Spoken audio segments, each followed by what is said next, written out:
Je vous l'ai déjà répété plein de fois, j'en ai plein le cul, ça va durer encore longtemps? Je pense que tu as besoin d'extérioriser ça. Et ça nous aiderait tous les deux beaucoup de refaire ensemble le parcours depuis le tout début. Tu veux bien? Ok. Mais c'est la dernière fois parce qu'après je le répète plus, hein. Donc, je m'appelle Christian Bazin, j'ai 16 ans et ma vie c'est de la merde. Voilà. Ok, c'est bon, j'ai compris, pardon. Bon. Alors. Les problèmes ont commencé quand mon meilleur ami Arnaud s'est fait mal voir de la classe. C'était pour un truc de merde au début en plus. Il a toujours été hyper studieux, et il détestait quand les autres parlaient en classe. Alors quand les autres ont foutu le bordel et que le prof, Monsieur Content, savait même plus quoi dire, Arnaud leur a fait un grand chut pour qu'il la ferme. Et le prof l'a remercié. Le prof expliquait super bien, mais c'était un peu une victime quand même, donc il était bien content quand quelqu'un faisait son taf à sa place pour que la classe écoute. Ouais, les gens faisaient tout le temps des vannes sur son nom, il réagissait même plus. Après ça, les autres fouteurs de merde ont fait des petits chut pour se foutre de sa gueule pendant le cours. Je me suis pas retourné. De toute façon, c'était des bêtes types, si je les regardais, ils allaient continuer encore plus. Arnaud a aussi fait genre il les entendait pas, mais ils ont pas arrêté. Pendant la récré, ils sont passés 10 fois à côté de nous, en nous faisant des chut, sans même nous regarder. Et au bout d'un moment, Arnaud s'est levé et il leur a lancé. Et si vous avez un truc à dire, pourquoi vous portez pas vos couilles et pourquoi vous venez pas le dire en face? Ils ont pouffé de rire, et ils ont encore plus continué après. Arnaud a essayé d'ignorer aussi, et en voyant que ça commençait à me taper sur les nerfs, il m'a sorti. Bah, au pire laisse-les, c'est des gamins. Les regarde pas. Et tous les jours suivants, ça a été comme ça. Ils ont même fait exprès de faire plein de bruit pendant le cours pour l'énerver, surtout durant les cours de Monsieur Content. Arnaud a pas pu résister, et il s'est retourné pour leur jeter des regards furieux. Et à chaque fois, il rigolait, et il faisait des chut encore plus exagérés. 2-3 jours après, ils ont même commencé à écrire chut sur des feuilles et les ont mis sur son bureau. Et parfois, ils en faisaient des boulettes pour lui lancer dessus. Évidemment, il se retournait. Mais du coup, c'est lui que le prof engueulait. Surtout Monsieur Lavaux. Monsieur Arnaud, c'est par ici que ça se passe. Mais monsieur, c'est eux. Ils me balancent des boulettes de papier. Je ne veux pas savoir qui a commencé. Le cours, c'est au tableau, pas derrière. Leurs provoques ont continué encore plus. Et ils ont commencé à l'appeler la poucave, parce qu'il a balancé pour les boulettes de papier. Je traînais encore avec lui à la récré à ce moment-là. Alors je l'ai consolé comme j'ai pu, parce qu'il commençait à en avoir marre. Un jour, il a insulté Monsieur Lavaux de gros fils d'up pendant une cour de récré, presque en chialant. Et un des fouteurs de merde l'a entendu, et a été le répéter au prof. Il lui a demandé de rester 5 minutes après un cours pour parler. Alors, qu'est-ce que j'entends que vous dites sur moi quand je ne suis pas là? Est-ce que vous pouvez répéter ça, jeune homme? Mais de quoi, monsieur? Qu'est-ce que j'ai dit? Ah bon, vous n'avez rien dit. Parce que moi, c'est autre chose que j'ai entendu. Mais monsieur, j'ai rien dit sur vous. Oh, mais il ment en plus. Bon, vous savez quoi? Filez, je veux plus voir votre tête. Et que je n'entende plus rien. Sinon, je vous promets que ça va barder. J'ai attendu dehors à la récré qu'il ressorte, et il était hyper énervé. Alors, il voulait quoi? T'es sérieux à demander ça? Sale baltringue de balance. T'as été dire au prof ce que je t'ai dit hier? Hein? De quoi? Gros, j'ai rien été lui dire, je te promets. Comment il sait alors? Mais je sais pas moi, c'est toi aussi à gueuler comme ça là, forcément quelqu'un t'a entendu. Je t'avais dit de parler moins fort. Genre, c'est ma faute. Bah ouais, je suis désolé, moi j'ai rien fait. Bah, vas-y, à plus alors. Arnaud, c'est forcément quelqu'un qui t'a entendu, tu sais bien que c'est pas moi. Ouais, vas-y, chute, c'est bon. Il m'a laissé en plan comme ça. J'avais absolument rien compris. J'étais énervé qu'il m'accuse pour rien.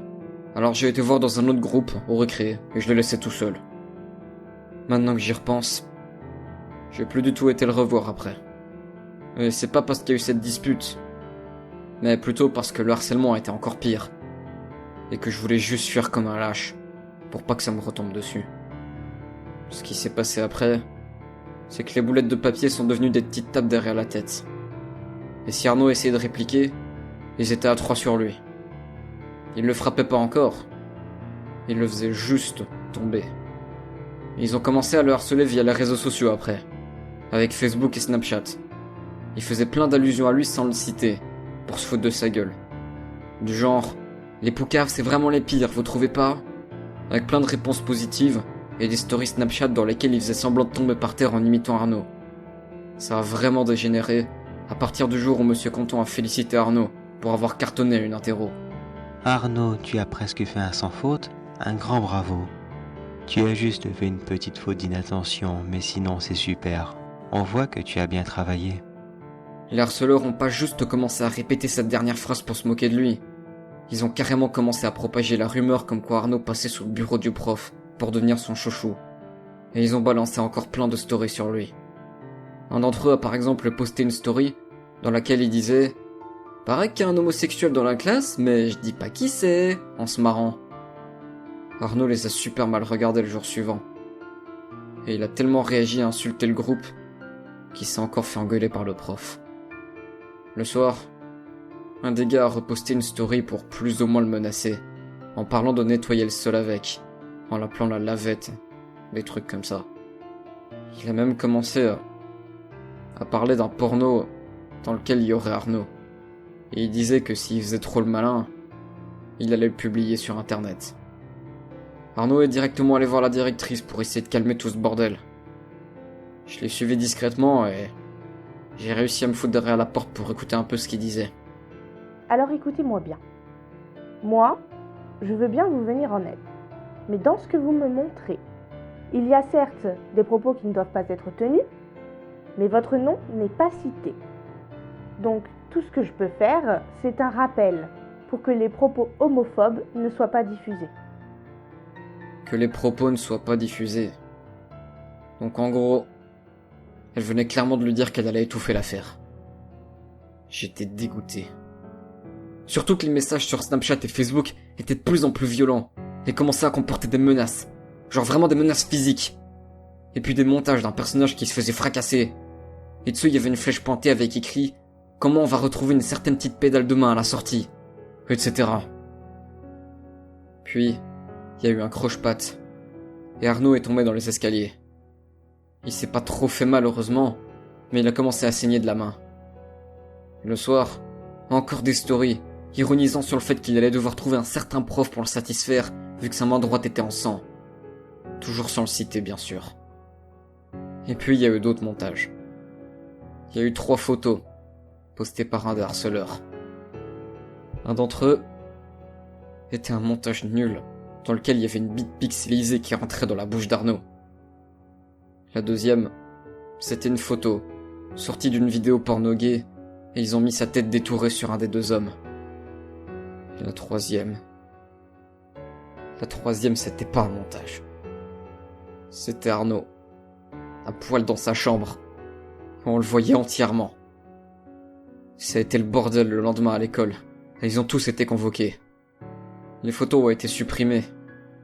Mais j'ai appris que la troisième avait été envoyée par Arnaud à quelqu'un avec qui il flirtait.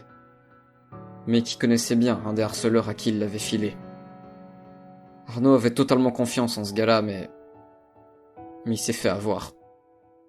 Et même si les photos ont rapidement été supprimées de Facebook, cet enfoiré l'avait aussi posté sur le groupe de l'école. Donc tout le monde a bien eu le temps de voir. Et ceux qui avaient pas vu, demandaient par curiosité, et ils l'ont tous reçu en privé. Et l'un des harceleurs était le neveu de cette connasse de directrice. Donc y a rien eu, à part l'obligation de supprimer tout ce qu'ils avaient sur lui. Mais tout le monde avait déjà vu. Arnaud était humilié, rabaissé, et il y aura rien de plus. Et vous savez le pire. Le pire, c'est qu'aucun d'eux n'a été changé de classe. Et Arnaud non plus. Tous les jours, il était dans la même classe qu'eux. Tous les jours, il étudiait dans la même pièce. Et moi, pendant ce temps, j'étais pas là. Je me suis servi de cette dispute comme excuse pour le lâcher, dès que ça a commencé à puer. C'est ça la vérité. Je le connais depuis qu'on avait 7 ans. Très peu de temps après, un des gars lui a encore envoyé un chute par message. Le jour qui a suivi, Arnaud est pas venu à l'école. Le lendemain non plus. Et voilà. J'ai appris après que même sa mère était au courant de rien du tout. Elle bossait jusque tard. Et Arnaud lui parlait de rien du tout. Il a tout caché. Et il a fait semblant que tout allait bien. À son enterrement, j'ai vu quand le cercueil a été recouvert de terre. Et je peux pas m'empêcher d'y repenser tout le temps. Quasiment toutes les nuits, je vois un squelette dans mes cauchemars. Un squelette brisé, avec plein de trous et de bouts de chair qui pendent. Il est dégueulasse et il est terrifiant. Et à chaque fois, il reste sans bouger devant moi pendant un moment. Et puis il se met à me courir après. Soit il finit par m'attraper, soit je tombe dans un ravin, et je me réveille à ce moment-là. Un jour, j'ai commencé à halluciner, à voir ma mère exactement comme un des squelettes dans mes rêves. J'ai couru dans ma chambre, et j'ai même pas voulu manger. J'ai directement été dormir. Cette nuit-là, il y avait 2 squelettes qui ont essayé de m'attraper. Et puis à l'école, c'est Monsieur Content que j'ai vu avec cet aspect-là. Je me suis barré de la classe en disant que je me sentais pas bien, et je suis rentré. J'en ai parlé à personne jusque-là. J'ai quasiment pas dormi non plus cette nuit-là. Mais dans mon cauchemar, ils étaient 3. Ça fait 2 semaines que ça dure comme ça. Et ça continue d'apparaître, et ils sont toujours plus nombreux. J'arrive pas à me pardonner. J'arrive pas à arrêter de m'en vouloir, et j'ai l'impression que tout le monde m'en veut. Mais ils ont raison.